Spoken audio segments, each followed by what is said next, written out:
ॐ पूर्णमदः पूर्णमिदं पूर्णात् पूर्णमुदच्यते पूर्णस्य पूर्णमादाय पूर्णमेवावशिष्यते। ॐ शान्तिः शान्तिः शान्तिः। शङ्करं शङ्कराचार्यं केशवं बादरायणं सूत्रभाष्यकृतौ वन्दे भगवन्तौ पुनः पुनः। ईश्वरो गुरुरात्मेति मूर्तिभेदविभागिने व्योमवद्व्याप्तदेहाय दक्षिणामूर्तये नमः। ॐ शान्तिः शान्तिः शान्तिः। यद्विद्याविलासेन भूतभौतिकसृष्टयः तन्नौमि परमात्मानं सच्चिदानन्दविग्रहम्। ॐ शान्तिः शान्तिः शान्तिः। धर्म अर्थ काम और मोक्ष, इन चार पुरुषार्थों में मोक्ष परम पुरुषार्थ है और उस मोक्ष रूपी परम पुरुषार्थ के प्राप्ति का साधन ब्रह्म स्वरूप का साक्षात्कार है। तो इसलिए इस ग्रंथ में तीन वस्तु की चर्चा करनी है।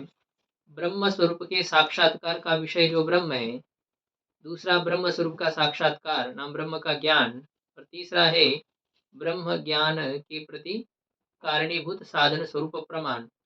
इन तीन विषयों की चर्चा करनी है। किंतु ब्रह्म का निरूपण ज्ञान के निरूपण के अधीन है, ज्ञान का निरूपण प्रमाण के निरूपण के अधीन है। इसलिए सर्वप्रथम प्रमाण की चर्चा का प्रारंभ हुआ। नहीं प्रतिज्ञा मात्रेण वस्तु सिद्धि किंतु लक्षण प्रमाणाभ्याम। प्रमाण का लक्षण क्या है? प्रारंभ प्रमाण के लक्षण से किया कि तत्र प्रमाकरणम प्रमाणम। प्रमा ज्ञान का जो करण है उसे प्रमाण कहते हैं। ठीक है, प्रमा किसे कहते हैं, ये जिज्ञासा उत्पन्न होती है। तो प्रमा दो प्रकार की है, मतलब एक स्मृति साधारण प्रमा और दूसरी स्मृति व्यावृत्त, स्मृति से पृथक, इस प्रकार की प्रमा।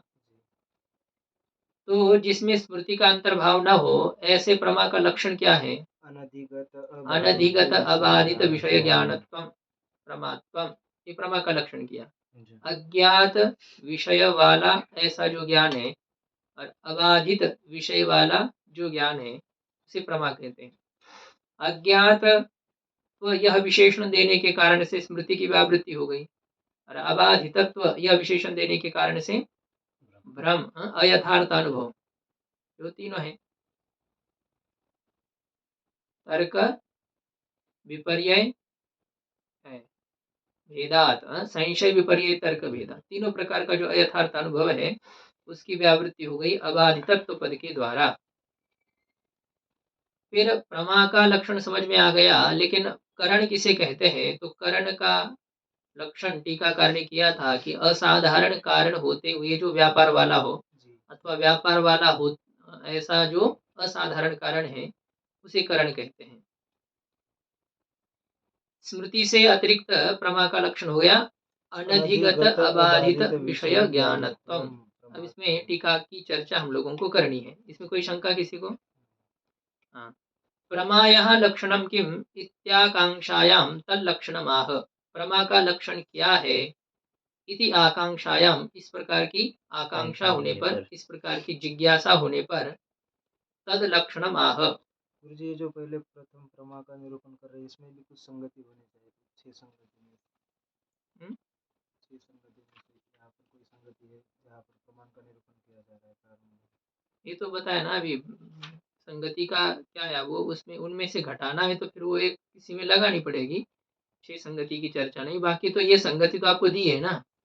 मोक्ष रूपी परम पुरुषार्थ के प्राप्ति का साधन ब्रह्म ज्ञान है। ब्रह्म ज्ञान है तो ज्ञान का स्वरूप तो वस्तु के अधीन होता है ना। मतलब कोई वस्तु हो तो उसका तद विषय को ज्ञान कह सकते हैं, और ज्ञान के लिए कोई साधन भी चाहिए। तो ब्रह्म के साक्षात्कार का विषय और ब्रह्म के साक्षात्कार का साधन स्वरूप प्रमाण, इनकी चर्चा करनी है इस ग्रंथ में। तो सर्वप्रथम प्रमाण की चर्चा कर रहे हैं, तो इस हिसाब से संगति दी है। आपकी 6 प्रकार की जो संगति पहले बताइए, 6 प्रकार की संगति कौन सी है? उपोद्घातः सप्रसंगः उपोद्घातः हेतुता अवसरस्तथा कार्य निर्वाहकैक कार्यैके षोढ़ा संगतिरिष्यते। इस प्रकार से जो है तो उसमें अब उपोद्घात की मुख्य जो अर्थ प्रतिपादन करना है उसको बुद्धि में रख करके उसके लिए अन्य अर्थ का प्रतिपादन करना, ठीक है, कह सकते हैं आप। उपोद्घात संगति भी प्रमाण आदि की चर्चा कोई मुख्य रूप से विषय उद्देश्य होने से नहीं की जा रही है, ब्रह्म तत्व के साक्षात्कार का साधन है, इसलिए उसकी चर्चा हो रही है। इसे उपोद्घात संगति कह सकते हैं। भूमिका एक निर्माण हो रहा है, ब्रह्म स्वरूप का साक्षात्कार कराना इस ग्रंथ का लक्ष्य है। ग्रंथ का विषय क्या है? जीव ब्रह्म की एकता, पहले कहा था, और उस जीव ब्रह्म की एकता के लिए इन तीन विषयों की चर्चा करना आवश्यक है, एकता का ज्ञान के लिए। तो इसलिए इस प्रकार की संगति कह सकते हैं उपोद्घात संगति। ये प्रमा का लक्षण किया, अज्ञात और अबाधित विषयक जो ज्ञान है उसे प्रमा कहते हैं। टीका में दोबारा फिर एक तत्र पद आया ना, प्रथम पंक्ति में मूल ग्रंथ में तत्र प्रमाकरणम प्रमाणम, फिर से तत्र पद आया। तो अब यहाँ पर द्वितीय तत्र पद से क्या अर्थ विवक्षित है? तत्र यानी प्रमाकरणम इत्यत्र। प्रमाकरणम यह जो प्रमाण का लक्षण है, इस लक्षण में जो प्रमात्व है, जो प्रमापद है, तो वह प्रमा क्या है? प्रमात्वम किम, उस लक्षण का घटकीभूत प्रमात्वम किम। इस प्रकार से द्वितीय तत्र शब्द का अर्थ है प्रमाकरणम, इस लक्षण में जो प्रमा है तो उसमें प्रमात्व क्या है ना। द्वितीय तत्र पद के द्वारा प्रमाकरणम इसको उद्देश्य किया। हाँ, तो वहाँ जो द्वितीय तत्र पद है ना उसकी व्याख्या हो रही है, प्रथम तत्र पद की व्याख्या हो चुकी है। हाँ, कौन जानते हैं प्रथम तत्र पद का अर्थ क्या है? हाँ, इन तीनों में ब्रह्म का ज्ञान और ब्रह्म के ज्ञान के प्रति साधनभूत जो प्रमाण, उन तीनों में जो प्रमाण है वह क्या है? उन तीनों में प्रमाण है प्रमा का करण। फिर प्रमाकरणम, इस लक्षण में जो प्रमा है वह क्या है? प्रमात्वम किम, ये द्वितीय तत्र पद का अर्थ है। तो तत्र का अर्थ हो गया प्रमाकरणम इत्यत्र, प्रमाकरणम इस लक्षण में जो प्रमात्व है वह क्या है? तो प्रमात्व दो प्रकार का है, कहा कि स्मृति से भिन्न प्रमात्व और स्मृति साधारण प्रमात्व। यदि तद्वती तत्प्रकारक ज्ञान को ही प्रमा कहेंगे, तद्वती तत्प्रकारक ज्ञान, जिस विशेषण से युक्त जो विशेष्य है उस विशेष्य में उसी प्रकार को विषय करने वाला ज्ञान। घटत्व वाले घट में घटत्व प्रकार वाला जो ज्ञान है, ठीक है नहीं? जैसे अयम सर्प रज्जु में ज्ञान होता है तो उस ज्ञान में विशेष्य कौन है? अयम सर्प, ये ज्ञान हो गया, लेकिन रस्सी पर हो गया। इस ज्ञान में विशेष्य कौन है? इदम सर्प, ये विशेष्य है। अयम तो क्या है? वो तो विशेषण है सर्प का। ये बोलिए मतलब कौन है इसमें? सर्पत्व विशेषण है, विशेष्य है, सर्प विशेष्य है, रस्सी विशेष्य है। कौन विशेष्य है? सर्पत्व ये विशेष्य है, क्या प्रकार है? सर्पत्व प्रकार, ये तो सीधी सीधी बात है, ज्ञान के आकार को देख करके प्रकार का निर्णय होता है। अयम सर्प ज्ञान हो गया है तो वो सर्पत्व प्रकार है, चाहे जहां हो। सर्पत्व वाले में सर्पत्व प्रकार हो, चाहे सर्पत्व अभाव वाले में सर्पत्व प्रकार हो, किंतु सर्पत्व प्रकार जरूर है। तो रस्सी पर यदि अयम सर्प ज्ञान होता है तो उसमें विशेष्य कौन है? सर्प विशेष्य है। इसका मतलब सर्पत्व वाले सर्प में सर्पत्व प्रकार का ज्ञान हुआ है, तो वह ज्ञान ब्रह्म ज्ञान होगा या प्रमा ज्ञान होगा? तो आपको बात वही की नहीं पूछी जा रही है कि सर्प में आपको सर्पत्व प्रकार का बोध हुआ, रस्सी पर आपको सर्पत्व प्रकार का ज्ञान यदि हुआ हो, वहां विशेष्य कौन है? ये प्रश्न है। रज्जु विशेष्य है, वहां रज्जु विशेष्य है, सर्प विशेष्य नहीं है। हाँ, सर्पत्व प्रकार है, सर्पत्व अभाव वाले रज्जु रूपी विशेष्य में सर्पत्व रूपी प्रकार को विषय करने वाला वह ज्ञान है अयम सर्प। रज्जु में अयम सर्प है यह ज्ञान, और ये ज्ञान ब्रह्म ज्ञान है। वो तद्वती तत्प्रकारक नहीं है, तद अभाववती तत्प्रकारक है। सर्पत्व अभाव वाले रज्जु में सर्पत्व प्रकार वाला ज्ञान वो ब्रह्म है। किंतु सर्पत्व वाले सर्प में सर्पत्व प्रकार का यदि ज्ञान हो जाए अयम सर्प, तो फिर वह यथार्थ ज्ञान है, उसे यथार्थ अनुभव कहेंगे या प्रमा कहेंगे। लेकिन अयम सर्प या सर्पत्व प्रकार का जो यथार्थ ज्ञान है वह स्मृति स्वरूप भी हो सकता है। वह क्या था? वो सर्प था। सह सर्प आसीत, स्मरण हो रहा है हमें। तो स्मृति भी यथार्थ होती है कि नहीं? यदि तत्प्रकार व तद्वती तत्प्रकारक ज्ञान को ही प्रमा कहेंगे तो फिर ये प्रमा का लक्षण स्मृति में भी जाता है। जाता क्या? स्मृति भी उसका लक्ष्य है। तद्वती तत्प्रकारक ज्ञानत्वम प्रमात्वम, इस प्रमा के लक्षण का लक्ष्य स्मृति भी है कि नहीं? है। दूसरा प्रमा का लक्षण देखो, अबाधित, क्या कहते हैं उसमें? हाँ? सफल प्रवृत्ति जनकत्वम, सफल प्रवृत्ति का जो जनक हो उसे भी प्रमा कहते हैं। निष्फल प्रवृत्ति जनकत्वम अप्रमात्वम, सफल प्रवृत्ति जनकत्वम प्रमात्वम, भ्रमत्वम। निष्फल प्रवृत्ति का जो जनक है उसे भ्रम कहते हैं, सफल प्रवृत्ति का जो जनक है उसे प्रमा कहते हैं। हमको दूर से गंगा जी का जल सा लगा, हम गए दौड़ करके, प्यास तो लगी थी और जल हमें मिल गया, जल पी लिया, तो हमें जो गंगा जी का ज्ञान हुआ था, जल का जो ज्ञान हुआ था, वो हमारे सफल प्रवृत्ति का कारण हुआ कि नहीं? सफल प्रवृत्ति है। सफल प्रवृत्ति का कारण जो हो उसे प्रमा ज्ञान कहेंगे। निष्फल प्रवृत्ति का जो कारण हो उसे भ्रम ज्ञान कहेंगे। शुक्ति पड़ी हुई थी, हमको चांदी लगी, दौड़ करके हम गए, दूसरे को धक्का दे करके उस चांदी को उठाने का प्रयास किया, पता चला कि वह चांदी नहीं है, वो तो सीपी का टुकड़ा है। तो वो जो वहां हमारी प्रवृत्ति हो गई चांदी की प्राप्ति के लिए, वो सफल प्रवृत्ति हुई या निष्फल प्रवृत्ति हुई? निष्फल प्रवृत्ति का कारण जो ज्ञान है उसे भ्रम कहेंगे, और सफल प्रवृत्ति का कारण जो ज्ञान है उसे प्रमा कहेंगे। हमको किसी ने बताया कि वहां 500 रुपये दक्षिणा है, चले गए, 50 रुपये वहां थी, वहां जो प्रवृत्ति उसे सफल प्रवृत्ति कहेंगे या निष्फल प्रवृत्ति कहेंगे? एक तरह से निष्फल ही, क्योंकि हमने जो सोचा था उसे 10वां हिस्सा कम मिल रहा है, 10 गुना कम मिल रहा है, तो क्या हो गई? प्रवृत्ति निष्फल हो गई, क्योंकि उतना परिश्रम हो गया, समय उतना चला गया। तो क्या सफल प्रवृत्ति का जो जनक ज्ञान हो उसे प्रमा कहेंगे, निष्फल प्रवृत्ति के जनक ज्ञान को भ्रम कहेंगे। इस प्रमा के लक्षण का लक्ष्य स्मृति भी है कि नहीं? हाँ, तो ये स्मृति साधारण प्रमा के लक्षण की चर्चा तो होगी। अभी बात यह चल रही है कि जो स्मृति से पृथक ऐसा प्रमा का लक्षण हो, प्रमात्व हो, तो ये स्मृति से व्यावृत्त प्रमात्व का लक्षण किया, प्रमा का लक्षण किया, अनधिगत अबाधित विषय ज्ञानत्वम। टीका में देखिए, तथा च तस्याः अलक्षत्वात् न तत्र व्याप्ति इति भाव। स्मृति व्यावृत्तम प्रमात्वम, स्मृति से पृथक ऐसे प्रमात्व का यदि लक्षण किया जा रहा है, अब यह लक्षण स्मृति में जाता है क्या? अनधिगत अबाधित विषय ज्ञानत्वम, ये लक्षण स्मृति में जाता है? नहीं। तो अव्याप्ति दोष है कि नहीं? अव्याप्ति है। प्रमा का लक्षण यदि स्मृति में नहीं जाएगा, अलक्ष्य में लक्षण न जाने से कोई दोष है क्या? अलक्ष्य में लक्षण न जाना ये लक्षण का भूषण है या दूषण है?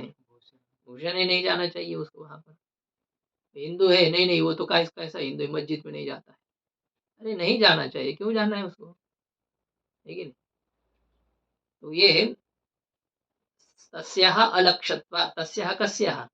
स्मृतेः स्मृत्याः गीतिरस्वश्च।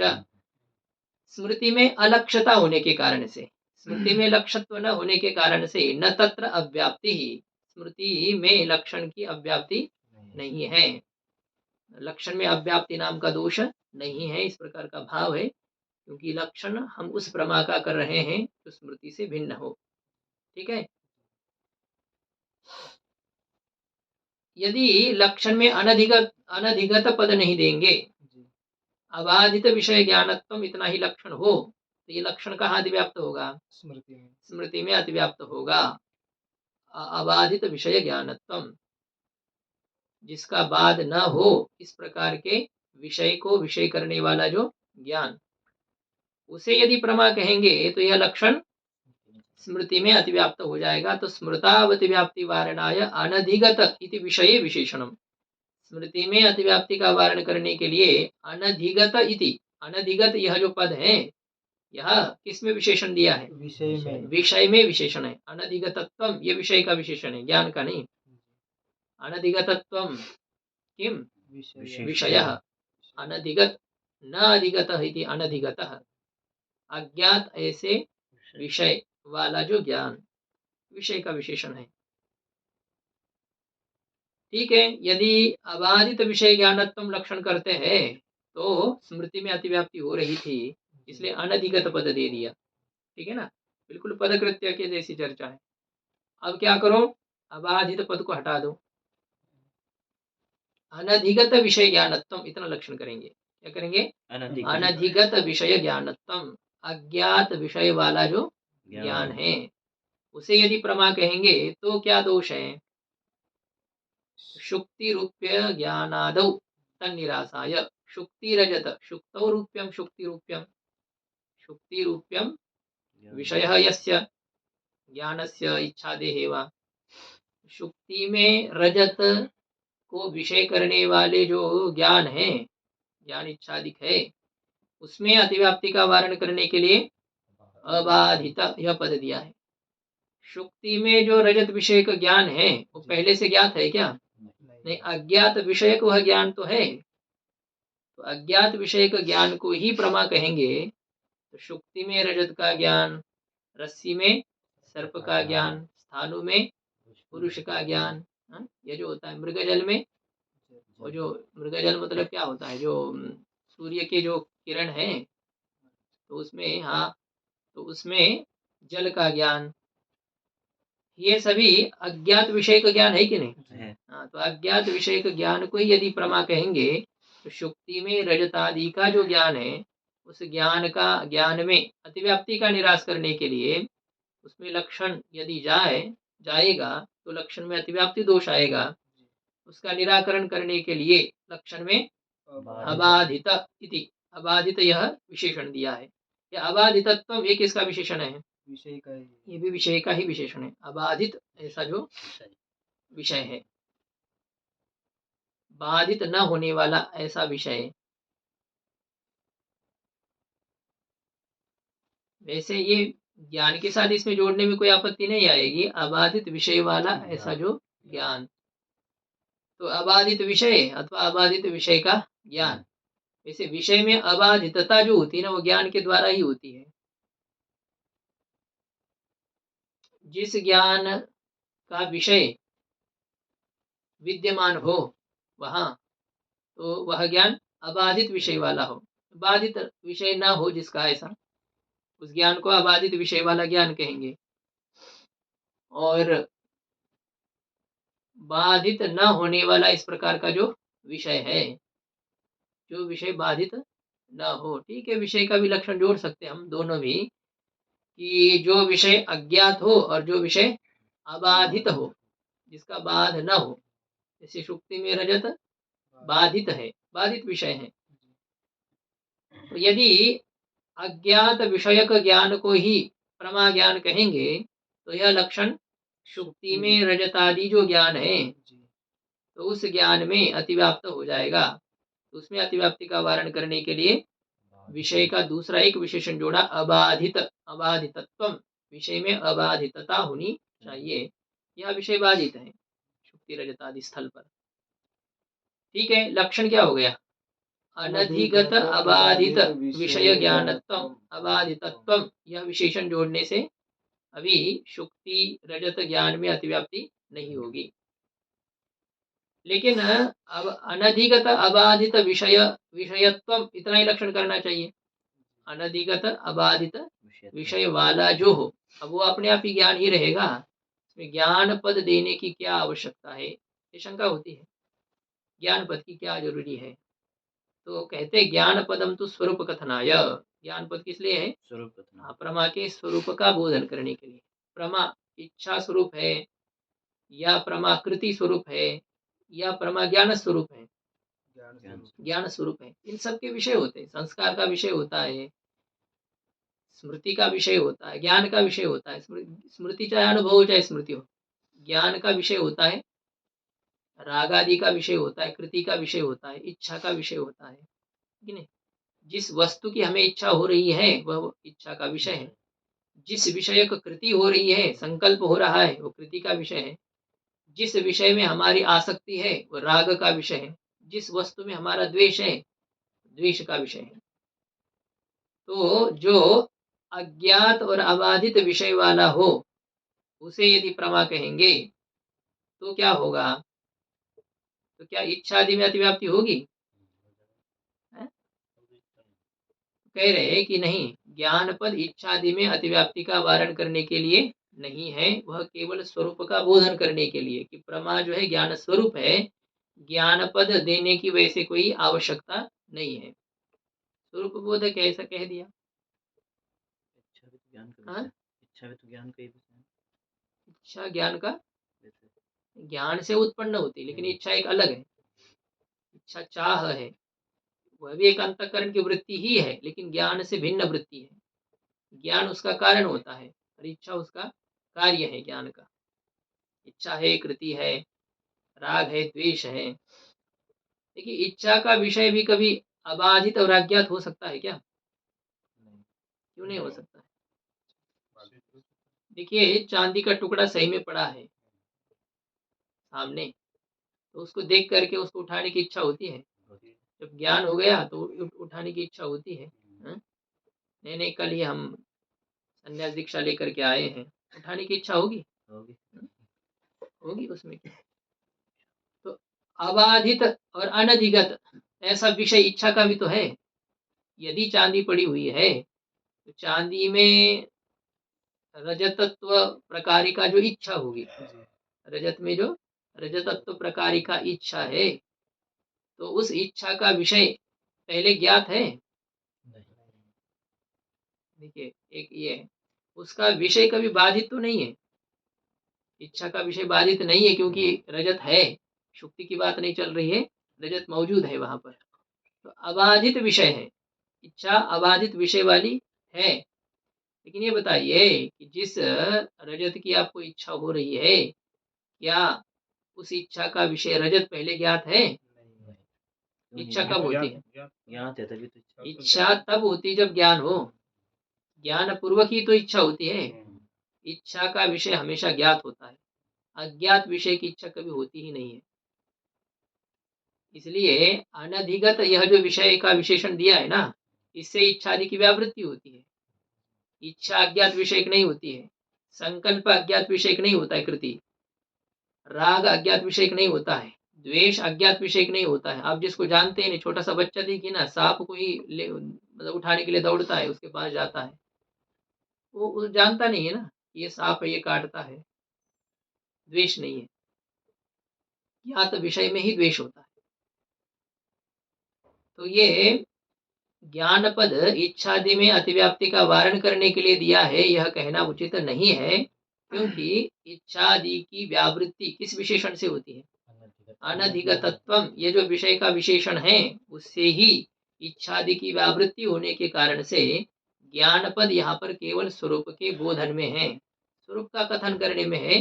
ज्ञान पद की वैसे कोई लक्षण के अंतर्गत आवश्यकता नहीं है। ज्ञान पदम तु स्वरूप कथनाय, ज्ञान पद किस लिए है? वस्तु के स्वरूप का बोधन करने के लिए है। इतना ही है।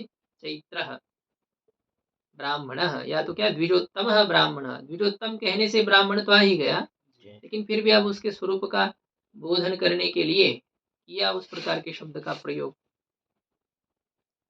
तो ज्ञान पद स्वरूप के कथन के लिए है, इच्छादि नाम आद्य विशेषण एवं निराशा, क्योंकि इच्छादि का प्रथम विशेषण के द्वारा ही निवृत्ति होने के कारण से हो गया।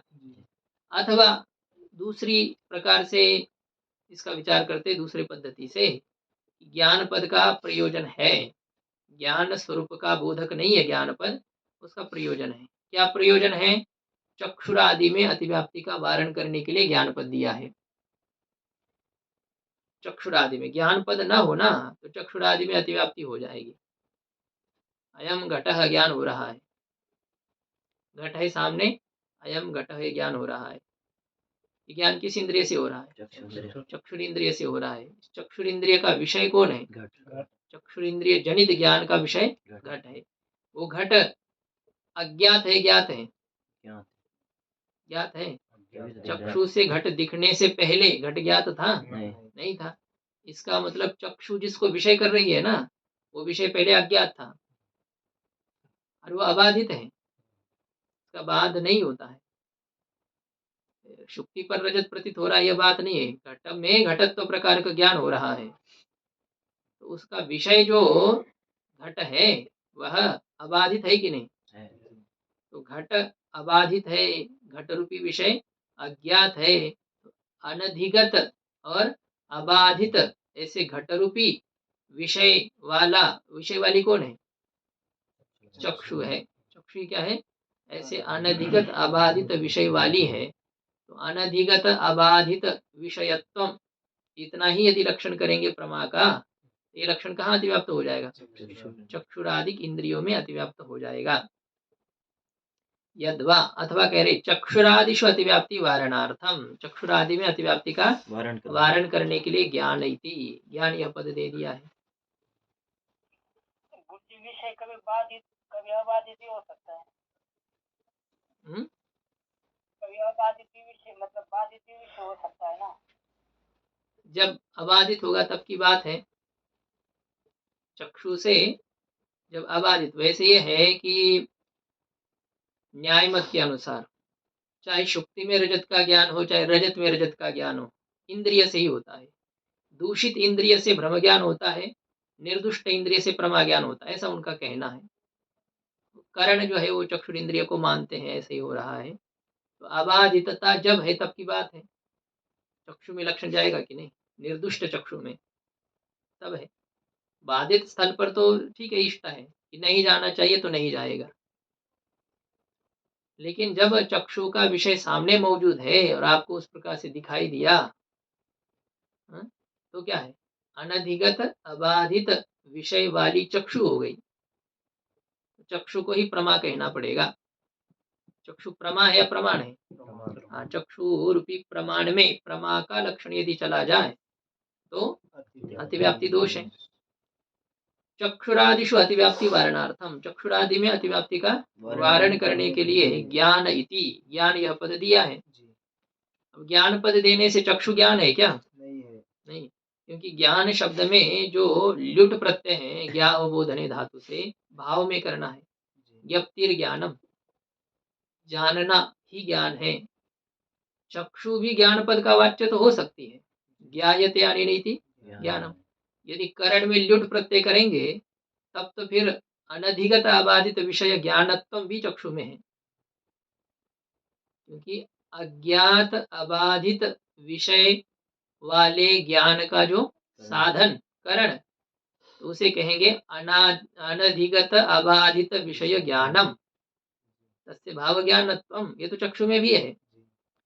यहाँ ज्ञान शब्द से ज्ञायते अनेन, इस प्रकार से करण व्युत्पत्ति के द्वारा चक्षुरादि इंद्रिय का ग्रहण नहीं करना है। ज्ञप्तिर ज्ञानम, भाव निर्देश यहाँ पर है। तो ये ज्ञान पद देने से चक्षुरादि में अतिव्याप्ति का वारण हो जाता है। बात यह होती है कि क्या वेदांत मत में चक्षुरादि ही ज्ञान का करण है? नहीं, चक्षुरादि ज्ञान का करण नहीं है। चक्षुरादि तो वृत्ति को बाहर जाने के लिए केवल दरवाजा है। इनके माध्यम से अंतःकरण की वृत्ति बाहर जाती है और घटादिक देश में जाकर के घट विषयक अज्ञान को हटा देती है, और घटाकार अंतःकरण वृत्तिस्थ चिदाभास घट का प्रकाशन करता है। बुद्धितस्थ चिदाभासौ द्वावेतौ व्याप्नुतो घटम तत्र ज्ञान धिया नश्येत आभासेन घटः स्फुरेत। यहाँ चक्षुरिंद्रिय को ज्ञान का साधन नहीं माना जाता है। तो चक्षुरेंद्रिय में अतिव्याप्ति कैसे दिखाई गई? तो कह रहे हैं कि तेषामपि चक्षुरादीनामपि चक्षुरादिक इंद्रियों में भी फल द्वारा घटादि विषयत्व अभ्युपगमात फल के माध्यम से घटादिक विषयत्व का स्वीकार करने के कारण से फल चिदाभास है और उस चिदाभास के माध्यम से चक्षुरादि में भी घटादि विषयत्व का स्वीकार होने के कारण से फल व्याप्ति भी होना। हाँ, फल है, फल व्याप्ति एक ही बात कहना है। चिदाभास रूपी फल के द्वारा यदि चक्षुरादिक इंद्रिय अवरुद्ध हो, जैसे आपने आंख बंद की है और सामने घट रखा है, क्या उस घट का आपको प्रत्यक्ष होगा? नहीं होगा। आंख खोलते ही क्या होता है? अंतःकरण की वृत्ति बाहर जाती है, प्रकाश आदि यदि मौजूद हो तो, और फिर वृत्ति अज्ञान को नष्ट कर देती है। वृत्ति चिदाभास घट का प्रकाशन करता है। इसमें चक्षु की भी कोई भूमिका है या नहीं है? इंद्रिय रूपी दरवाजा यदि बंद हो तो कैसे अंतःकरण वृत्ति बाहर जाएगी? इसलिए वृत्ति और वृत्तिस्थ चिदाभास इनके माध्यम से चक्षु भी ज्ञान का साधन बन गई कि नहीं? और इसलिए तो नैयायिक वहां तक नहीं पहुंच पाते बेचारे कि अंतःकरण की वृत्ति जाती है, चिदाभास प्रकाशन करता है। वो तो मोटी मोटी बात चक्षु ही देखती है सीधी। क्या ये बीच में कल्पना कर रहे हो? फिर इंद्रियों को ही ज्ञान का विषय मानते हैं। इंद्रियों से ही ज्ञान होता है, इंद्रियों से ही ज्ञान होता है। इंद्रियार्थ सन्निकर्ष जन्यम ज्ञानम प्रत्यक्षम, ये उनके प्रत्यक्ष का लक्षण है। इंद्रिय और विषय के सन्निकर्ष से उत्पन्न होने वाला ज्ञान। चक्षु का घट के साथ संयोग हो जाता है तो घट का अयम घट इस प्रकार से प्रत्यक्ष होता है। संयोग होने में ही वृत्ति कह सकते हैं। संयोग हो रहा है उससे वृत्ति कहेंगे। नहीं, संयोग होने में वृत्ति कैसे? चक्षु एक द्रव्य है, घट एक द्रव्य है, उन दोनों का संयोग हो रहा है, उसको वृत्ति कैसे कहेंगे? वो वृत्ति की कोई कल्पना करते नहीं, समझते नहीं, उनकी उतनी दृष्टि नहीं जाती है। क्यों इतना सोचना है बीच में वृत्ति और वृत्ति सच्चिदाभास आदि? चक्षु ठीक ठाक हो और मन संयुक्त चक्षु हो। हाँ, उन्होंने क्या किया है? पीछे से मन चाहिए, आगे मन की जरूरत नहीं है ना? वेदांत में क्या है? चक्षु के आगे इंजन वृत्ति होती है और उनका कहना है पीछे। चलो, दोनों भी बात होती है, चाहे इंजन आगे जुड़ा हो चाहे पीछे जुड़ा हो, ट्रेन तो चलती ही है कि नहीं? ऐसा कभी होता है कि नहीं? इंजन उस तरफ जुड़ा है और ट्रेन पीछे जा रही है, होता है कि नहीं? ज्यादा नहीं, लेकिन जैसे हो, प्लेटफार्म पर यदि लगानी हो तो इंजन उल्टा है और ट्रेन पीछे जा रही है, वैसे होता है। तो नैयायिकों का कथन है कि मन पीछे चाहिए, मन संयुक्त चक्षु का विषय के साथ संयोग होते विषय का प्रत्यक्ष होता है। सिद्धांति का कथन है ऐसा नहीं, मन के पीछे, इंद्रियों के पीछे मन आदि की आवश्यकता नहीं, आगे। और वैसे तो पीछे भी है, बुद्धि आदि का संकल्प है, ज्ञान है, इच्छा है, कृति है, फिर चक्षुरादिक इंद्रियों में क्रिया है। चक्षुरादिक इंद्रियों का जैसे ही उद्घाटन होता है, मतलब इंद्रिया खुल जाती है, दरवाजा खोल देती है, फिर आगे वृत्ति भी बाहर जाती है। ये प्रत्यक्ष प्रमा की प्रक्रिया का हम लोग बहुत विस्तार से विचार करने वाले आगे। हमारे बुद्धि में पूरे संस्कार न्याय के बसे हुए हैं ना, भरे हुए हैं। तो वेदांत में प्रत्यक्ष ज्ञान की क्या प्रक्रिया है उसकी चर्चा करनी है। ये जो इंद्रिय है, इंद्रियों में भी फल के द्वारा, चिदाभास रूपी फल के द्वारा घटादि विषयत्व का स्वीकार होने के कारण से ज्ञान पद यदि नहीं देते हैं तो चक्षुरादि में अतिव्याप्ति होती है। इसलिए ज्ञान पद की भी सार्थकता है। चक्षुरादि में अतिव्याप्ति का वारण करना, इसके लिए ज्ञान पद आवश्यक है। हो गया? ज्ञप्तिर्ज्ञानम तेन न तत्करणे ज्ञाने अतिव्याप्ति ही। कहते हैं कि इसमें जो ज्ञान पद है तो वह भाव में है। ज्ञप्ति ही ज्ञानम, ज्ञप्तिर्ज्ञानम तेन मतलब भाव में लुट प्रत्यय करने से, न तत्करणे ज्ञाने अतिव्याप्ति ही, उसका करण जो है ज्ञान, ज्ञायते अनेन इति ज्ञानम, ऐसा करने पर ज्ञान का करण भी कौन हो जाएगा? ज्ञान मतलब चक्षुरादिक इंद्रिय। तो करण जो ज्ञान है, उस करणभूत ज्ञान में चक्षुरादिक इंद्रिय में अतिव्याप्ति नहीं है। समझ में आया? ये करण में यदि व्युत्पत्ति करेंगे, लुट प्रत्यय है, करण, करण में भी लुट ही है। क्री डुकरी करने धातु से लुट करने पर करण शब्द बनेगा। ज्ञान शब्द की चर्चा चल रही है, वहां तो ठीक है, क्रियते आने ना, करण में लुट प्रत्यय है। हाँ, और ज्ञानम, ज्ञानम दोनों जगह पे लुट ही है। केवल मतलब किस अर्थ में किया है उसके ऊपर निर्भर है। या उसमें भावे, भाव में एक लुट प्रत्यय होता है और दूसरा क्या है, अकर्तरी चकार के संज्ञायाम, कर्तरी भिन्न कारक में संज्ञा का विमान होने पर ये घयाधिक प्रत्यय लुट प्रत्यय होता है। और वैसे करणाधिकरण योश्च, इसमें लुट प्रत्यय होता है, कर्ण और अधिकरण उसमें भी लुट प्रत्यय आया है। भाव में हो, करण में हो, कर्ता भिन्न कारक में लुट प्रत्यय कर सकते हैं। तो प्रकृत स्थल पर भाव में ही लुट प्रत्यय समझना है। यदि करण में लुट प्रत्यय करेंगे तो फिर अतिव्याप्ति का वारण हो पाएगा नहीं। ज्ञान पद देने पर भी अतिव्याप्ति का वारण नहीं होगा। स्वामी जी जी, ये ज्ञप्ति कैसे बनी, वो क्या तिंग करके हुआ? हाँ, ज्ञप धातु नहीं, एक ज्ञप और अलग धातु है। ज्ञप ज्ञापने, ज्ञाने बोधने, जो दोनों भी अर्थ है उसमें। ज्ञप ज्ञाने ज्ञापने, जानना जनाना, दोनों अर्थ है ज्ञप धातु के। तो उस इसमें है ना, लघु में भी तो आई है जो निजंत प्रक्रिया में, ज्ञप ज्ञापने बोधने च, ऐसा है। उसमें जो ज्ञपयति मिताम ह्रस्व से जो उसके ऊपर जो दिया है, ज्ञप ज्ञाने ज्ञापने च, ऐसी है। चुरादिगण की धातु है। ज्ञप ज्ञाने ज्ञापने च, ज्ञप्तिर ज्ञानम, इस प्रकार से हो जाता है। और उसके बाद क्रियांतिम, हाँ, 3 प्रत्यय हो जाएगा। और वो ती तु त्र त थ सी सु सर क से शु च, सूत्र से ईट नहीं होता है ना, तो इसलिए ईट का भी प्रसंग नहीं है। चुरादिगण की ज्ञप धातु तो क्या कह रहे हैं? वो मतलब ज्ञायते अनेन ऐसा भी कर देना है? ऐसा नहीं देना है। ज्ञायते अनेन देंगे तो फिर चक्षुरादिक इंद्रियों में भी ज्ञानपद वाच्यता आ जाएगी। अज्ञात और अबाधित विषय को जाना जाता है जिसके द्वारा, उसे यदि ज्ञान कहेंगे तो फिर ज्ञान पद देने पर भी चक्षुरादि में अतिव्याप्ति की वैसी स्थिति बनी रहेगी। इसलिए भाव में लुट प्रत्यय है ज्ञान शब्द में।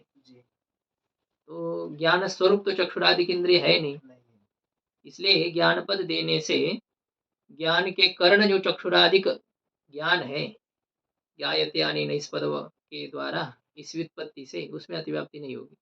इसलिए जो आप पूछ रहे होंगे कि न तत्कर्णे ज्ञाने अतिव्याप्ति, यहाँ जो दूसरा ज्ञान शब्द है इसमें करण में है लुट प्रत्यय। हाँ, ज्ञायते अनेन इति ज्ञानम चक्षुरादिक इंद्रियेषु, चक्षुरादिक इंद्रियों में अतिव्याप्ति नहीं है। क्यों? क्योंकि करण में व्युत्पत्ति नहीं करनी यहाँ पर लक्षण में, अभी तो भाव में करनी है ना। अभी ये कह रहे हैं कि स्मृतौ अपि प्रामाण्य व्यवहार दर्शनात्, स्मृति में भी प्रमात्व का व्यवहार देखा जाने के कारण से, स्मृति भी प्रमा है, यथार्थ है। प्रभाकर में है ना, 2 प्रकार किए उन्होंने यथार्थ ज्ञान में, प्रमा और अप्रमा। यथार्थ ज्ञान 2 प्रकार का है, प्रमा भी है और अप्रमा भी। प्रमा यानी प्रमाण जन्य ज्ञान को प्रमा कहा है, और जो प्रमाण जन्य न हो उसे अप्रमा कहते हैं। लेकिन अप्रमा का अर्थ भ्रम नहीं होता है। अप्रमा में 2 प्रकार है, यथार्थ और अयथार्थ। यथार्थ अप्रमा में फिर 3 प्रकार की है, ईश्वर ज्ञान, सुख दुख का ज्ञान और स्मृति ज्ञान। स्मृति ज्ञान प्रमाण जन्य नहीं है किंतु यथार्थ हो सकता है। ईश्वर का ज्ञान यथार्थ या अयथार्थ है? किस प्रमाण से जन्य ईश्वर का ज्ञान? प्रमाण नहीं है, ईश्वर का ज्ञान नित्य है ना, प्रमाण जन्य नहीं है। और सुख दुख का ज्ञान वो भी किसी प्रमाण से जन्य नहीं है वेदांत मत में। तो ये इसलिए उसे अप्रमा कहते, लेकिन यथार्थ है। बाकी एक अयथार्थ अप्रमा है जिसे भ्रम कहेंगे, शुक्ति में रजत आदि का ज्ञान। लेकिन जो आपको लक्षण पहले बताया था कि तद्वती तत्प्रकार का ज्ञानत्वम अथवा सफल प्रवृत्ति जनकत्वम प्रमात्वम, ये प्रमा का लक्षण स्मृति में भी जाता है कि नहीं? स्मृति में भी है। तो स्मृति में भी प्रामाण्य व्यवहार देखा जाने के कारण से, यथार्थता का व्यवहार देखा जाने के कारण से दूसरा लक्षण कर रहे हैं स्मृति साधारणम। तो स्मृति साधारण लक्षण क्या है? अबाधित विषय ज्ञानत्वम, अज्ञात विषय वाला जो ज्ञान हो। अबाधित विषय, अज्ञात नहीं, अबाधित विषय वाला जो ज्ञान हो। अब यहाँ तो सीधा है, ज्ञान शब्द का प्रयोजन है इच्छादि की व्यावृत्ति करना, क्योंकि इच्छादि का विषय भी अबाधित हो सकता है कि नहीं? अबाधित विषय वाली इच्छा हो सकती है, अबाधित विषय वाली कृति, अबाधित विषय वाला राग, अबाधित विषय वाला द्वेष हो सकता है। तो स्मृति साधारण दूसरा लक्षण किया, स्मृति साधारणम तु, किंतु स्मृति साधारण जो लक्षण है वह है अबाधित विषय ज्ञानत्वम। अब इस अबाधित विषय वाला जो ज्ञान, उसे स्मृति साधारण प्रमा कहा। इसमें ज्ञान पद का क्या प्रयोजन है? इच्छादि व्यावृत्त्यर्थम ज्ञान पदम। इच्छादि, आदि से कृति, राग, द्वेष, इसमें अतिव्याप्ति का वारण करने के लिए ज्ञान पद दिया है। फिर भी पूर्व पक्षी कहता है कि अव्याप्ति दोष तो फिर भी बना है। धारावाहिक जब ज्ञान होता है ना, अयम घटः अयम घटः अयम घटः, निरंतर ऐसे ज्ञान हो सकता है कि हम देख रहे हैं उसको निर्निमेष नेत्र से, जैसे कल विचार हो रहा था, भीष्माचार्य जी जैसे भगवान की तरफ देख रहे हैं ऐसे, मतलब वो बीच में जो होता है ना पलक झपकना, ये भी नहीं, निरंतर ऐसे। तो ये अयम घटा अयम घटा अयम घटा, इस प्रकार की जो धारावाहिक बुद्धि है, तो इस धारावाहिक बुद्धि स्थल पर प्रथम ज्ञान में तो अज्ञात विषयत्व है ना, प्रथम लक्षण की चर्चा हो रही, द्वितीय लक्षण नहीं। अनधिगत अबाधित विषय ज्ञानत्वम, ये जो पहला लक्षण किया, ये लक्षण धारावाहिक ज्ञान में अव्याप्त है, इस प्रकार से शंका पूर्व पक्षी के द्वारा की जा रही है। देखिए, ननु अयम घटः इत्येवम् आदि रूप धारावाहिक बुद्धि स्थले द्वितीयादि ज्ञानानाम अधिगत विषयत्वात् प्रथम लक्षणम तत्र अव्याप्तम इति चेत, यह घट है, यह घट है, यह घट है, इति एवं आदि इत्यादि स्वरूप है जिसका, ऐसी कौन? धारावाहिक बुद्धि, धारा रूप से वहनशील इस प्रकार की जो बुद्धि है, ऐसे बुद्धि स्थल पर, ऐसे ज्ञान स्थल पर द्वितीयादि ज्ञानानाम अधिगत विषयत्वात्, द्वितीय ज्ञान है, तृतीय ज्ञान है, उसमें ज्ञात विषयत्व होने के कारण से, वह ज्ञान ज्ञात विषय वाला होने के कारण से प्रथम लक्षणम तत्र अव्याप्तम, प्रथम लक्षण उसमें अव्याप्त है, धारावाहिक ज्ञान में प्रथम लक्षण की अव्याप्ति है। इति चेत, ऐसा यदि पूर्व पक्षी कहे तो सिद्धांति कहता है तत्र आह, उसमें कहते हैं निरूपस्यापि कालस्य, निरूपस्यापि कालस्य इंद्रिय वेद्यत्वाभ्युपगमेन धारावाहिक बुद्धेः अपि पूर्व पूर्व ज्ञाना विषय तत्त क्षणाविशेष। अब यहाँ पर पाठ क्या आप लोग बताइए, मूल में पूर्व पूर्व ज्ञाना विषय तत्त क्षणाविशेष विषयकत्वेन, ऐसा पाठ है, तत्त क्षण विशेष विषयकत्वेन,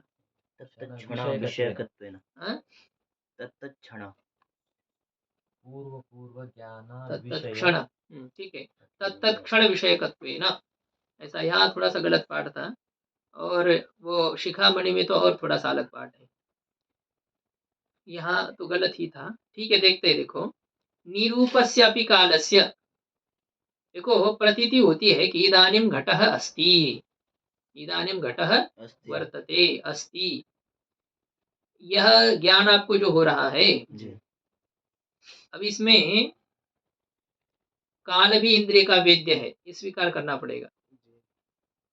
इदानीं घटः अस्ति, नहीं तो वर्तमानता का बोध नहीं होना चाहिए ना आपको घट में, इस समय घट है, इस समय घट है, इसका मतलब आप के ज्ञान ने काल को भी विषय किया। तो निरूपस्यापि कालस्य निर्गतम रूपम यस्मात् कालात् स कालः निरूपः, ऐसा ही है, निर एक रेफ का लोप हो चुका है, और फिर लोपे पूर्वस्य दीर्घोणः, निरूपस्यापि, रूप रहित भी जो काल है उस काल में भी इंद्रिय वेद्यत्व स्वीकार करने से, इंद्रिय विषयत्व स्वीकार करने के कारण से जो धारावाहिक बुद्धि है, अभी सिद्धांत उत्तर दे रहा है ना पूर्व पक्षी की जो शंका थी, धारावाहिक ज्ञान में अज्ञात विषयत्व नहीं है द्वितीय आदि ज्ञानों में। सिद्धांत कहता है अज्ञात विषयत्व है, क्योंकि तत्त क्षण विशिष्ट विषय भिन्न है।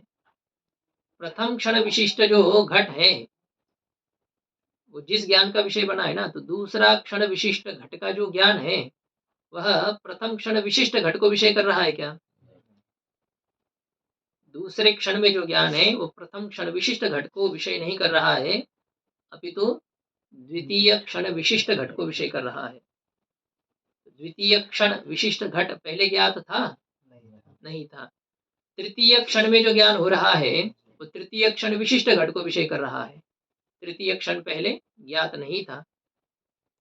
तो इस प्रकार से धारावाहिक ज्ञान में भी पूर्व पूर्व ज्ञाना विषय, पूर्वंच पूर्वंच पूर्व पूर्वम पूर्व पूर्वंच तद ज्ञानम, पूर्व पूर्व ऐसा जो ज्ञान है, पहला पहला ऐसा जो ज्ञान है, जैसे प्रथम द्वितीय तृतीय चतुर्थ ऐसी जो ज्ञान की धारा है, धारावाहिक चल रहा है, प्रवाह चल रहा है। तो पूर्व पूर्व ज्ञान का जो अविषय, पूर्व पूर्व ज्ञान का जो अविषय कौन? तत्त क्षण, पूर्व पूर्व ज्ञान का विषय जो उत्तरोत्तर क्षण, और उस पूर्व पूर्व ज्ञान का अविषय भूत जो उत्तरोत्तर क्षण, उस उत्तरोत्तर क्षण को विषय करने वाला होने के कारण से तत्त क्षण विशेष विषयकत्व, ऐसा पाठ है नहीं, तत्त क्षण विषयकत्व, इतना ही है ना। तो पूर्व पूर्व ज्ञान का जो विषय न हो ऐसा जो, हाँ ऐसा यहाँ पर अभी तत्त क्षण विशेष विषयकत्व, तत्त क्षण विशेष, भिन्न भिन्न क्षण है ना वह। पूर्व पूर्व ज्ञान का जो विषय न हो ऐसा जो उत्तरोत्तर क्षण विशेष है, उस उत्तरोत्तर अज्ञात क्षण को विषय करने वाला होने के कारण से, बात समझ में आ रही है? अयम घट अयम घट अयम घट, द्वितीय क्षण में जो ज्ञान हो रहा है वह प्रथम क्षण का विषयभूत जो प्रथम क्षण है, प्रथम क्षण में होने वाले ज्ञान का विषय कौन है? प्रथम क्षण। प्रथम क्षण का विषय द्वितीय क्षण है क्या? प्रथम क्षण में जो ज्ञान उसका विषय द्वितीय क्षण है नहीं। तो पहले पहले ज्ञान का जो विषय ना हो ऐसा जो द्वितीयादि क्षण है, ऐसे जो द्वितीयादि क्षण है, वो द्वितीयादि क्षण ही विषय है जिस द्वितीयादि ज्ञानों का। ऐसा ज्ञान ज्ञात को विषय कर रहा है या अज्ञात को विषय कर रहा है? अज्ञात को विषय कर रहा है ना। भले ही घट देखो, घट तो एक ही है, घट तो ज्ञात ही है, लेकिन उसका जो विशेषण है ना तत्त क्षण, वो तो अज्ञात है ना। तो तत्त क्षण रूपी अज्ञात को विषय करने वाला होने के कारण से धारावाहिक ज्ञान में भी, द्वितीयादिक ज्ञान में भी अव्याप्ति की शंका नहीं करनी चाहिए, क्योंकि वहां पर भी अज्ञातत्व रहता है। विशेषण अज्ञात है ना, इसलिए विशिष्ट में भी अज्ञातत्व का व्यवहार हो जाएगा, घट भले ही ज्ञात हो। तत्क्षण विशिष्ट घट आपको ज्ञात नहीं ना। अरे हम आपको जानते ही नहीं थे कि आप डॉक्टर हो, तो क्या जानते नहीं थे कि आपको? हम जानते थे, लेकिन आपको इस विशेषण से विशिष्ट रूप से नहीं जानते थे। लेकिन गुरु जी काल का भी प्रत्यक्ष कैसे होगा? इसमें तो उद्भूत रूप नहीं है ना। तो विचार करेंगे, अभी टीका में विचार करना है। तो धारावाहिक ज्ञान में भी पूर्व पूर्व ज्ञान का जो विषय न हो ऐसा जो उत्तरोत्तर क्षण है, उस उत्तरोत्तर क्षण रूपी विशेष विषय वाला होने के कारण से न तत्र व्याप्ति ही, धारावाहिक ज्ञान में जो द्वितीयादि क्षण में होने वाला ज्ञान है उसमें अव्याप्ति नहीं है। इसमें एक विशिष्ट पद और ज्यादा दिया है शिखामणि में, तत्त क्षण विशेष विशिष्ट विषयकत्वेन। विशेष पद का लोग विशेष पद का लोग कर देते नहीं, कोई बात नहीं, तत्त क्षण विषय वाला होने के कारण से विशेष पद नहीं है तो भी ठीक है, विशेष पद है तो भी ठीक है, और उस विशेष से विशिष्ट विषय वाला होने से, तत्क्षण विशेष से विशिष्ट विषय वाला। घट को विषय तो कर रहा है द्वितीयादि ज्ञान धारावाहिक ज्ञान स्थल पर, लेकिन धारावाहिक ज्ञान में जो द्वितीयादि ज्ञान है वो केवल घट को नहीं विषय कर रहे हैं, अपितु पूर्व पूर्व ज्ञान का जो विषय न हो, ऐसा जो उत्तरोत्तर क्षण विशेष, और उस उत्तरोत्तर क्षण विशेष से विशिष्ट जो घटादि, उस घट को वह विषय करने वाला होने के कारण से वह ज्ञान अज्ञात विषय वाला ही है। बात समझ में आ रही है? अज्ञात विषय को विषय करता है। घट विषय भले ही वही हो, लेकिन विशेषण बदल रहा है ना, तत्त क्षण विशेष से विशिष्ट घट को विषय कर रहा है। तो इस कारण से अज्ञात विषयकत्व वहां भी मौजूद होने के कारण से अव्याप्ति की शंका नहीं करनी चाहिए। ये सिद्धांति ने समाधान दिया है। टीका में विचार देखिए, इदानीं घटः वर्तते इत्येवं रूप अनन्यथा सिद्ध प्रतीति बलेन महत्व समानाधिकरण उद्भूत रूपवत्वस्य कालातिरिक्त द्रव्य चाक्षुषता प्रयोजकत्व कल्पनात् प्रयोजक अनुसारेण प्रतीति कल्पने तो निरूपस्य रूपस्य अचाक्षुषत्वापत्तेः निरूपस्य अपि कालस्य प्रत्यक्ष प्रमाणजन्य अनुभव विषयत्व स्वीकारेण। अब बात यही थी कि काल का प्रत्यक्ष माना जाता है क्या? इदानीं घटः वर्तते, यह ज्ञान तो हमें चक्षुरेंद्रिय से हो रहा है, और चक्षुरेंद्रिय उसी द्रव्य का प्रत्यक्ष कर सकती है जिसमें महत्व हो, जिसमें उद्भूत रूप हो, प्रकाश का संपर्क हो। ठीक है, प्रकाश का संपर्क है, उद्भूत रूप क्या कहते, महत्व भी काल में है, लेकिन काल में उद्भूत रूप है क्या? इसलिए काल का चक्षुरेंद्रिय से प्रत्यक्ष होना चाहिए, लेकिन कहते नहीं, मानना पड़ेगा। ये जो चाक्षुष प्रत्यक्ष के प्रति कारण किसे माना गया है? महत्व समानाधिकरण उद्भूत रूपवत्वम। महत्व समानाधिकरण उद्भूत रूपवत्वम ही चाक्षुष प्रत्यक्ष का प्रयोजक है, चाक्षुष प्रत्यक्ष का निमित्त है। ये जो है, अब ये कागज है, आपको दिख रहा है कि नहीं? है, दिख रहा है। चक्षु से इसका प्रत्यक्ष हो रहा है। क्यों हो रहा है? क्योंकि इसमें महत्व है कि नहीं? उद्भूत रूपवत्व है। महत्व कहाँ है? कागज में। उद्भूत रूपवत्व कहाँ है? कागज में है। इसका मतलब महत्व और उद्भूत रूपवत्व दोनों का अधिकरण समान है। तद अधिकरण वृत्तित्व समानाधिकरणत्व। तो उद्भूत या महत्व के अधिकरण में कौन विद्यमान है? उद्भूत रूप है। इसलिए महत्व का समानाधिकरण कौन है? उद्भूत रूप है। महत्व समानाधिकरण कौन है? उद्भूत रूप। महत्व समानाधिकरण उद्भूत रूप वाला कौन है? कागज है। कागज में क्या धर्म रहेगा? महत्व समानाधिकरण उद्भूत रूपवत्वम।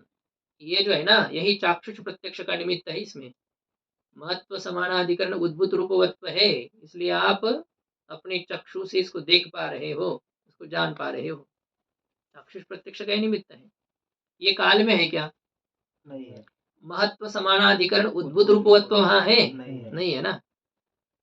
तो इदानीम घटवत् सिद्धांति कहता है कोई बात नहीं है, ये महत्व समानाधिकरण उद्भूत रूपवत्वम, ये जो चाक्षुषत्व का प्रयोजक है। किस चाक्षुषत्व का प्रयोजक? द्रव्य चाक्षुषत्व का प्रयोजक। द्रव्य के चाक्षुष प्रत्यक्ष का ये निमित्त है। तो यह निमित्त काल से अतिरिक्त द्रव्य के चाक्षुष प्रत्यक्ष का है, ऐसी कल्पना करनी है। ये काल से अतिरिक्त द्रव्य के चाक्षुष प्रत्यक्ष का निमित्त है महत्व समानाधिकरण उद्भूत रूपवत्वम। काल के प्रत्यक्ष के लिए इस निमित्त की आवश्यकता नहीं होती है। कोई विशेष जो लोग होते हैं उनको अनुमति की आवश्यकता नहीं है, सीधा जाएंगे। जैसे राजा का पुत्र है, अब राजा के पास जाना है तो उसको किसकी अनुमति लेनी पड़ेगी? छोटा है जब तक, तब तक उसको अनुमति की जरूरत नहीं, वो सीधा चला जाएगा। रोकेगा टोकेगा ना, रोकेगा कोई तो फिर राजा उसको दंडित करेगी, क्यों रुलाया उसको, क्यों नहीं आने दिया तुमने। उसको नियम नहीं है बच्चे को। इसी प्रकार से काल के प्रत्यक्ष में, चाक्षुष प्रत्यक्ष में यह नियम नहीं है कि उसमें महत्व समानाधिकरण उद्भूत रूपवत्व हो। तो ऐसा क्यों माना जा रहा है? ये जो इदानीम घटः वर्तते इति एवं रूप अन्यथा सिद्ध प्रतीति, इस स्वरूप वाली जो अन्य प्रकार से सिद्ध न हो ऐसी जो प्रतीति है। अन्य प्रकार से सिद्ध न होने वाली मतलब वर्तमान काल रूप विषय के बिना सिद्ध न होने वाली। इस प्रतीति का विषय यदि वर्तमान काल को नहीं मानेंगे तो ये इस प्रतीति की सिद्धि नहीं हो सकती है।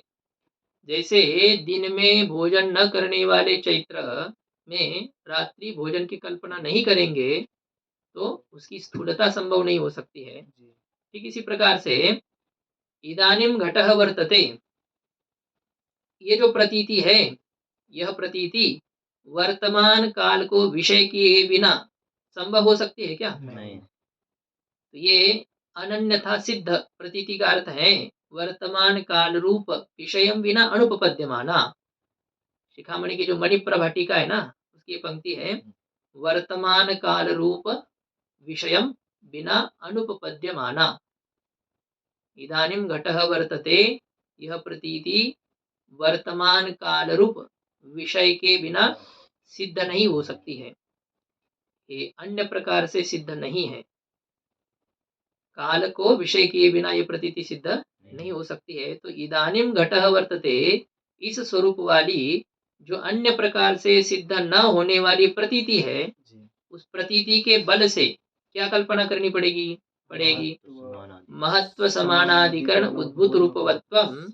ये जो द्रव्य के चाक्षुषत्व का प्रयोजक है, तो वह कालातिरिक्त द्रव्य चाक्षुषत्व प्रयोजकत्व कल्पना। ये प्रयोजक किसका है? निमित्त किसका है? काल से अतिरिक्त द्रव्य के चाक्षुष प्रत्यक्षता का निमित्तत्व की कल्पना होने के कारण से। ये निमित्त तो है, द्रव्य के चाक्षुष प्रत्यक्ष का निमित्त है, लेकिन काल से अतिरिक्त द्रव्य के चाक्षुष प्रत्यक्ष का ये निमित्त है, ऐसी कल्पना करनी पड़ती है।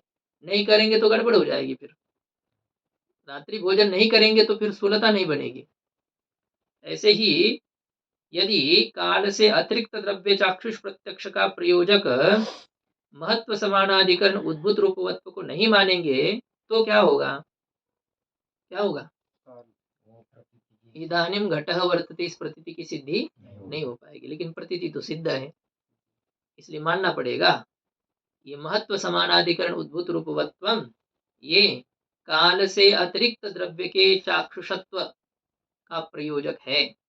ऐसी कल्पना होने के कारण से क्या है, काल को भी इंद्रिय का विषय मानना पड़ेगा।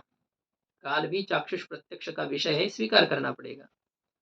नहीं सिद्ध नहीं होने पर ही अर्थापत्ति प्रमाण कार्य करता है। हाँ ठीक है ना। फिर अन्यथा सिद्ध कहाँ है? क्या ये प्रतीति काल को विषय किए बिना बन सकती है? नहीं बन सकती है ना। काल को विषय किए बिना इसकी सिद्धि नहीं हो सकती। हाँ, यदि ये केवल कहेंगे चैत्र जरूर रात में भोजन करता है, क्यों? क्योंकि स्थूल है। अरे कैसी बात करते हो, दिन में भोजन करने से स्थूल नहीं हो सकता है क्या? चैत्र की स्थूलता दिन के भोजन से भी तो हो सकती है, लेकिन हम उस चैत्र की बात कर रहे हैं कि जो दिन में भोजन न करते हुए स्थूल है, तो रात्रि के भोजन की कल्पना। ऐसे ये काल को विषय नहीं करने वाली हो तो फिर ये प्रतीति बन नहीं सकती है।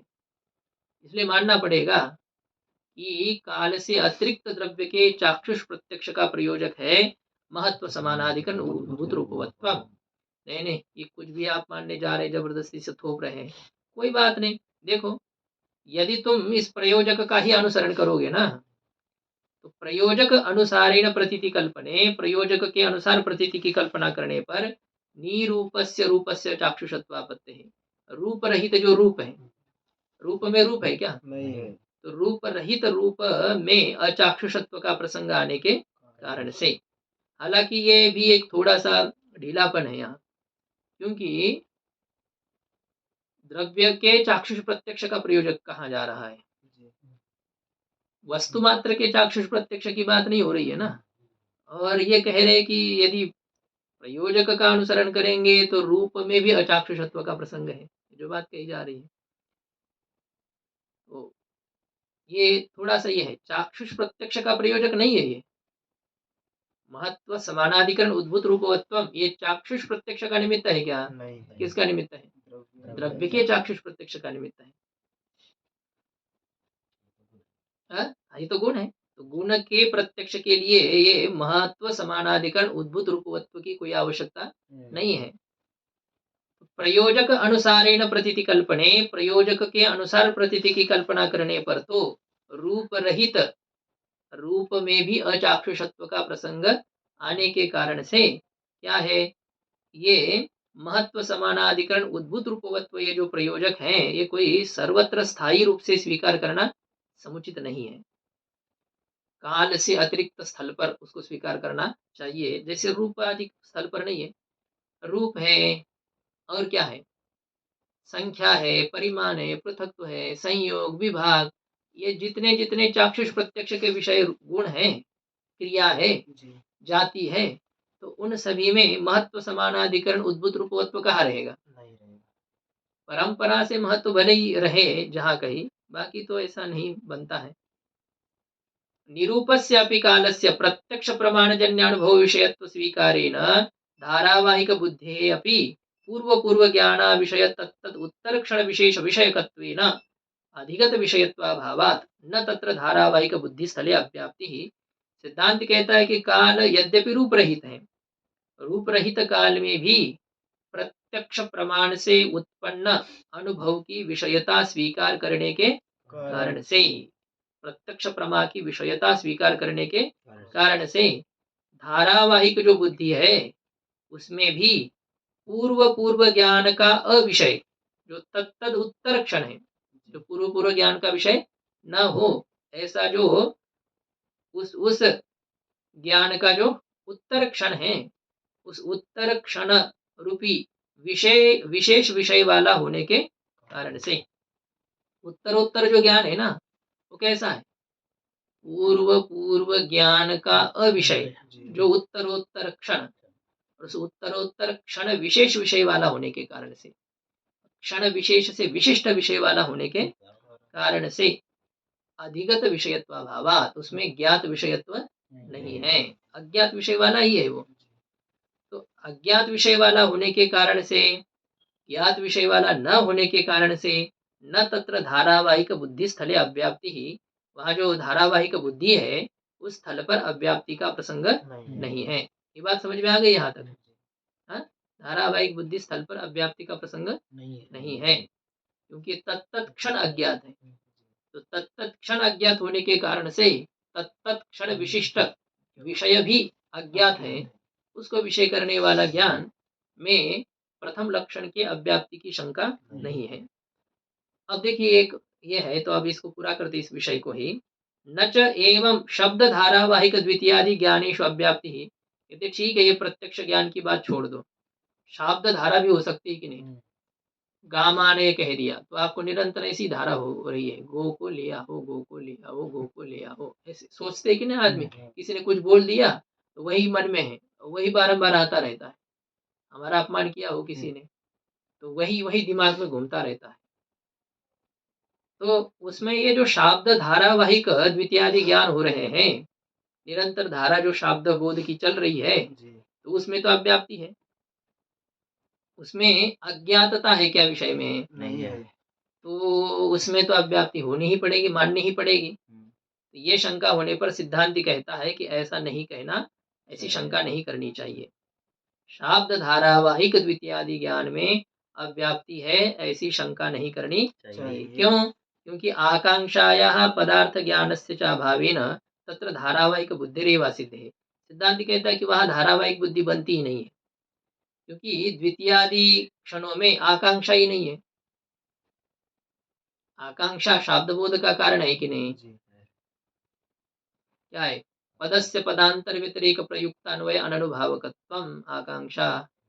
एक पद में दूसरे पद के अभाव के कारण से शाब्द बोध की जो अजनकता और उसके कारण उस पद को उस पद से जोड़ देना, ये जो आकांक्षा है वो नहीं है ना द्वितीयादिक स्थल पर, बोध हो चुका है हमें। अब इस पद को उस पद की आकांक्षा है, उस पद को इस पद की आकांक्षा है, ये तो है नहीं। और यदि आकांक्षा नहीं तो शाब्द बोध रूपी कार्य कैसे होगा, निरंतर धारावाहिक बुद्धि कैसे होगी? तो आकांक्षा का अभाव होने से और पदार्थ ज्ञान से अभावेन, पदार्थ के ज्ञान का भी अभाव होने के कारण से, पदार्थ का ज्ञान नहीं है, आकांक्षा का अभाव है और पदार्थ के ज्ञान का अभाव होने के कारण से धारावाहिक बुद्धिरेव असिद्धे, धारावाहिक बुद्धि की ही असिद्धि होने के कारण से। अब बात यह है कि पदार्थ का ज्ञान क्यों नहीं है, तो यह समझिए क्योंकि उस व्यक्ति ने तो हमें एक ही बार कहा गामानय। अब हमको कैसे कहा, हमको बताया गाय को ले आओ, हम यहाँ ये करने के लिए आए हैं क्या? अब हमें रट रहे, उस व्यक्ति ने तो एक ही बार आपको कहा है, तो वो पद एक बार श्रुत होने के कारण से उस पदार्थ का बोध भी आपको बारंबार होगा क्या? स्मृति हो जाएगी भले उसकी। और वैसे तो पदार्थ की स्मृति ही कही जाती है कि नहीं? स्मृति होने के लिए तो बार बार सुनने की जरूरी नहीं पड़ेगी, पद का श्रवण होने पर पदार्थ की स्मृति होती है। तो वो जो पद का स्मरण है, पद का जो ज्ञान है वह श्रोत्र इंद्रिय से ही होना चाहिए, भी कोई जरूरी नहीं है। पद का स्मरण होने पर भी पदार्थ का स्मरण होता है। ये कह रहे हैं कि आकांक्षा का अभाव है और पदार्थ ज्ञान का भी अभाव है। उस समय पदार्थ का ज्ञान नहीं है। गामानय, दूसरे क्षण में जब गो ले आओ, गो को ले आओ, ऐसी प्रतीति जब हो रही है, आकांक्षा ने ये बात तो बनती है क्योंकि हमें अभी जिज्ञासा नहीं रही, लेकिन पदार्थ का ज्ञान वहां नहीं है। पदार्थ के ज्ञान का भी अभाव होने के कारण से वह धारावाहिक बुद्धि ही नहीं बनती है। पदार्थ का ज्ञान तृतीय क्षणावच्छिन्न ध्वंस हो जाएगा। पदार्थ के ज्ञान का अभाव, ऐसे पदार्थ का ज्ञान नहीं रहेगा। ठीक इस प्रकार से कल्पना करनी पड़ेगी कि एक बार उस व्यक्ति ने कह दिया, पदार्थ का स्मरण हो गया, वाक्यार्थ बोध हो भी गया, अब दूसरे क्षण में निरंतर उस वाक्यार्थ बोध की धारा चलाने के लिए पदजनक, पदार्थ के बोधजनक कोई वाक्य नहीं है, वहां पर प्रमाण नहीं है ना, शब्द प्रमाण उपस्थित नहीं है। प्रमाण उपस्थित नहीं है तो पदार्थ की स्मृति कैसे होगी वहां पर? पदार्थ की स्मृति का जो कारण है पद ज्ञान, वो वहां नहीं है। तो पद ज्ञान प्रथम क्षण में जो पदार्थ ज्ञान है वो द्वितीय क्षण में नहीं है। हाँ, वो तो नहीं रहा ना, क्योंकि वाक्यार्थ बोध होकर के निवृत्त हो गया। दूसरा जब ज्ञान हो जाता है तो पहला ज्ञान तो चला ही जाएगा ना। योग्य विभु विशेष गुणानाम सोत्तरवर्ती गुणनाश्यत्वम, ये नियम होने से जब वाक्यार्थ बोध हो गया तो पदार्थ बोध नहीं रहा, तो वाक्यार्थ बोध की धारा कैसे चलेगी आगे? वाक्यार्थ बोध की धारा के लिए उसका कारण भी तो चाहिए ना, कारण की भी तो धारा चाहिए, अब वो तो है नहीं। इसलिए कह रहे हैं कि उसमें शाब्द बोध स्थल पर धारावाहिक ज्ञान की ही सिद्धि नहीं हो सकती है, असिद्धि होने के कारण से। और अतएव न धारावाहिक द्वितीयादि अनुमितो अव्याप्ति, कहते हैं इसी कारण से ही धारावाहिक द्वितीयादि अनुमिति में भी अव्याप्ति नहीं है। अब यहाँ पर अतएव का अर्थ ये नहीं कि वहां धारावाहिक बुद्धि असिद्ध है अनुमित्यादि स्थल पर। कहते हैं अनुमिति में धारावाहिक बुद्धि की असिद्धि, ऐसी बात नहीं। वहां क्या होता है, द्वितीयादि अनुमिति क्षणे प्रथम अनुमिति विनष्टत्वेन, द्वितीयादि अनुमिति क्षण में क्या होती है, प्रथम अनुमिति का नाश होता है। इसलिए द्वितीय अनुमिति में अज्ञात विषयत्व विद्यमान होने के कारण से, अज्ञात विषयत्व उसमें है। तो यह है कि यदि अनुमित्यादि स्थल पर धारावाहिक अनुमिति होती है तो शाब्द स्थल पर धारावाहिक शब्दबोध क्यों नहीं होता है? ये भी एक होता है ना। पर्वत में धूम देख लिया, धूम के प्रत्यक्ष होने से वन्नी की अनुमिति हो गई, तो निरंतर पर्वत वन्नी वाला है, पर्वत वन्नी वाला है, पर्वत वन्नी वाला है, ऐसी ज्ञान की धारा चलेगी कह रहे हैं। और फिर भी प्रथम अनुमिति ज्ञान का जो विषय है, प्रथम अनुमिति ज्ञान ही नष्ट हो चुका है, तो प्रथम अनुमिति ज्ञान का नाश होने के कारण से द्वितीय अनुमिति अज्ञात विषय वाली होने से अनुमिति, धारावाहिक अनुमिति स्थल पर अव्याप्ति दोष नहीं है, वहां अनुमिति दोष नहीं, वहां अव्याप्ति दोष नहीं है। और शाब्द स्थल पर वो धारावाहिक बुद्धि ही नहीं है, तो इसकी थोड़ी सी चर्चा है। तो ये सब हम लोग और थोड़ा सा क्लियर करेंगे, इस विषय में विचार करना है कि ऐसा क्या विशेष हो रहा है कि शाब्द तो धारावाहिक बुद्धि नहीं मानी जा रही है और अनुमिति, शाब्द अनुमिति की तो धारावाहिक बुद्धि मानी जा रही है। वह धारावाहिक बुद्धि नहीं है इसलिए अव्याप्ति नहीं है, और यहाँ धारावाहिक बुद्धि होते हुए भी प्रथम अनुमिति का नाश होने से द्वितीय अनुमिति अज्ञात विषय वाली होने से अव्याप्ति दोष नहीं है। तो यह जो विचार है इसका और कल करेंगे चर्चा। ओम पूर्णमदः पूर्णमिदं पूर्णात् पूर्णमुदच्यते पूर्णस्य पूर्णमादाय पूर्णमेवावशिष्यते। ओम शांति शांति शांति।